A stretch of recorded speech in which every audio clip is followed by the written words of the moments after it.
নমস্কার বন্ধুরা, আমার চ্যানেলে আপনাদের স্বাগত।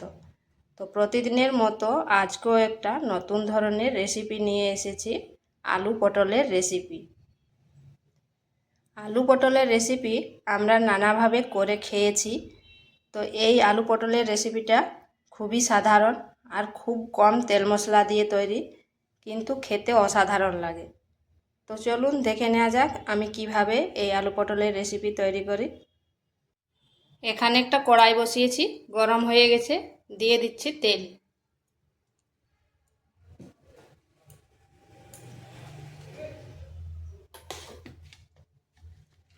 এরপর এখানে দিয়ে দিচ্ছি আলুগুলোকে এইভাবে লম্বা লম্বা করে সরু সরু করে কেটে নিয়েছি।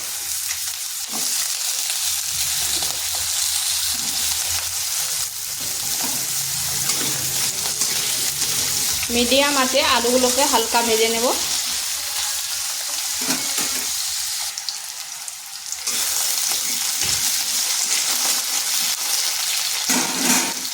এখানে দিচ্ছি পরিমাণ মতো লবণ আর দিচ্ছি 1 চিমটে হলুদ।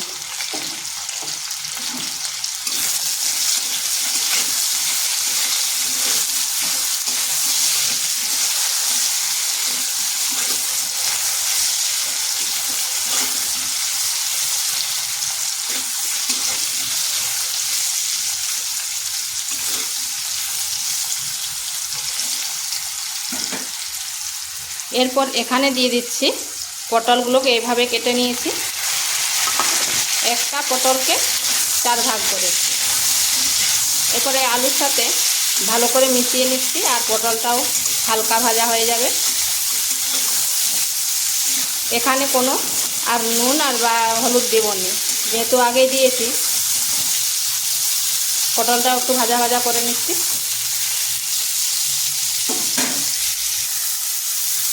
পটল রান্না করার সময় পটলটা আগে যদি একটু না ভাজা হয়, তাহলে কিন্তু পটলের একটা কীরকম গন্ধ বেরোয়, আর একটু ভাজা করে নিলে সেই গন্ধটা থাকবে না।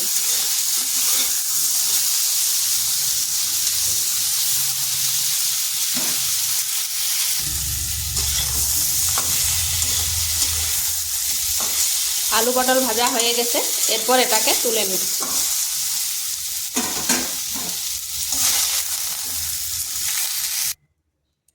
এখানে 2 চামচ মতো তেল দিচ্ছি, দিয়ে দিচ্ছি 5 ফোড়ন আর একটা শুকনো লঙ্কা। 5 ফোড়ন থেকে বেশ সুন্দর গন্ধ বেরিয়েছে। দিয়ে দিচ্ছি একটা পেঁয়াজটাকে এইভাবে লম্বা লম্বা করে কেটে নিয়েছি।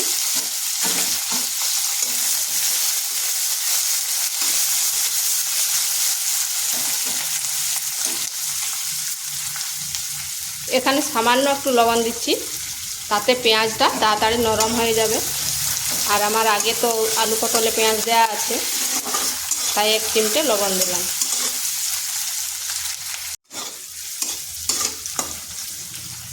পেঁয়াজটা হালকা ভাজা হয়ে গেছে, দিয়ে দিচ্ছি একটা ছোট সাইজের টমেটো।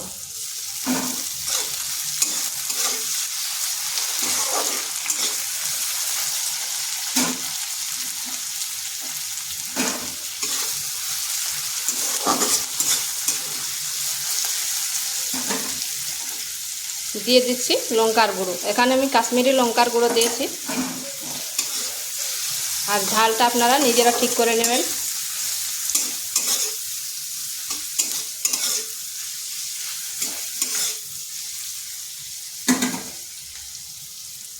এরপর এখানে মশলাটা করেছি, সেই মশলাটা দিয়ে দিচ্ছি।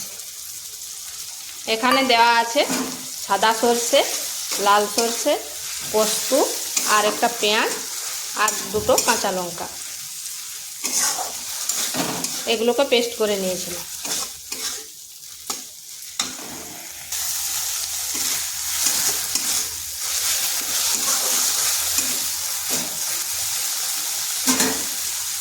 এখানে দিয়ে দিচ্ছি একটু হলুদ আর দিয়ে দিচ্ছি সামান্য একটু জল। এরপর মশলাটা ভালো করে কষিয়ে নিতে হবে।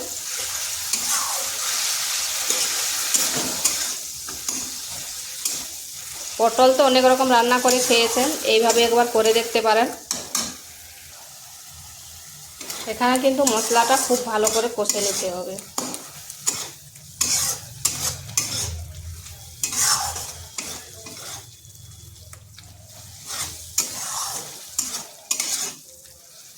যে কোনো তরকারিতে মশলা যত কষবেন ততটাই কিন্তু টেস্টি হবে। আর এখানে দিয়ে দিচ্ছি 1 চিমটে চিনি। চিনিটা অপশনাল, আপনারা নাও দিতে পারেন।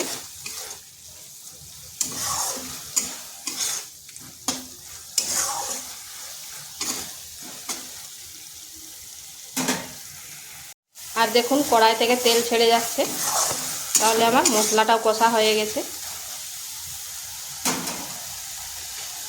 দিয়ে দিচ্ছি আলু আর পটল। ভালো করে আলু পটলের সাথে মিশিয়ে নিচ্ছি।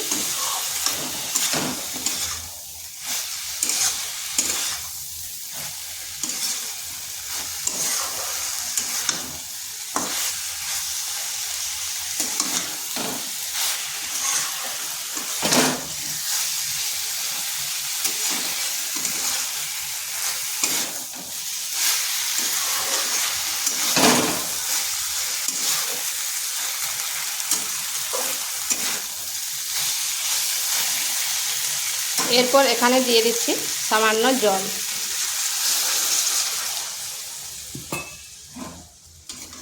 যেহেতু আলু পটল আগে ভাজা ছিল, হাফ সেদ্ধ হয়ে আছে, তাই খুব বেশি জল দিলাম না।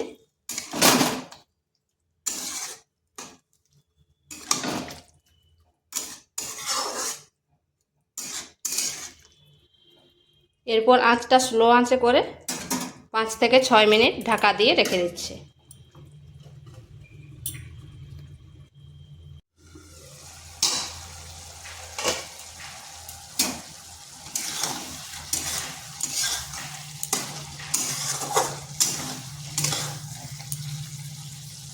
আর দেখুন আলুগুলো ভালোভাবে সেদ্ধ হয়ে গেছে। তো বাড়িতে একবার এইভাবে করে দেখতে পারেন, গরম ভাত বা রুটির সাথে খেতে কিন্তু দারুণ লাগে। তো এটা আমার হয়ে গেছে, এরপর নামিয়ে নেব। আর ভিডিওটা ভালো লাগলে লাইক শেয়ার কমেন্ট অবশ্যই করবেন। আর নিত্য নতুন রেসিপি পাওয়ার জন্য চ্যানেলটিকে সাবস্ক্রাইব করবেন।